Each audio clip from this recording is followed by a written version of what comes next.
I was rocking back and forth, my body sliding uncontrollably toward him. Before long, I felt my entire lower body land in his lap. I instinctively twisted. Oh my God! I was wearing a short skirt, and now it had moved up. His hand was somehow on my waist, his breathing heavy like he was holding something back. Another jolt, and I couldn't control myself as I moved against him, letting out a soft sound. Luckily, the train whistle blew right then or else. My face red, I instinctively looked back at Marcus. He was licking his lips, his eyes dark with desire. My voice was awkward. This train sure shakes a lot.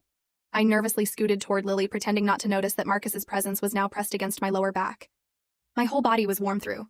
A faint smell of warmth filled my nostrils, adding to the tension. I bit my lip. To ease the awkwardness, I could only pretend to close my eyes and sleep. Even though my eyes were closed, my insides were burning with heat. I couldn't stop my mind from replaying those private images. What Lily said was actually true. Marcus really was very strong down there. The train stopped at several more stations. The adjacent cars had emptied out. Only the three of us were left. Lily got up for a drink of water, then fell back asleep. I was just wondering if I should go sleep in the next car when the train started moving again. With all the swaying, I couldn't get up from the bunk. I had no choice but to press my lips together and keep lying between them. Now Marcus and I were facing each other. In the dim light, I could clearly see the flush on his face. He was absorbed in his phone. I glanced casually at the window reflection and saw that he was watching certain content on his phone.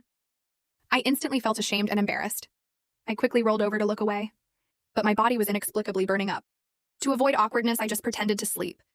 But soon the train started shaking again. I gripped the handrail above my head tightly, but my heart was pounding faster and faster. Just then, a violent jolt threw my entire body on top of Marcus.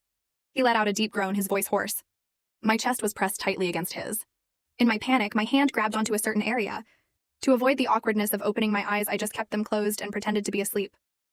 Behind me, Lily's breathing was steady. She didn't seem disturbed. I stayed in that position, pressed against Marcus.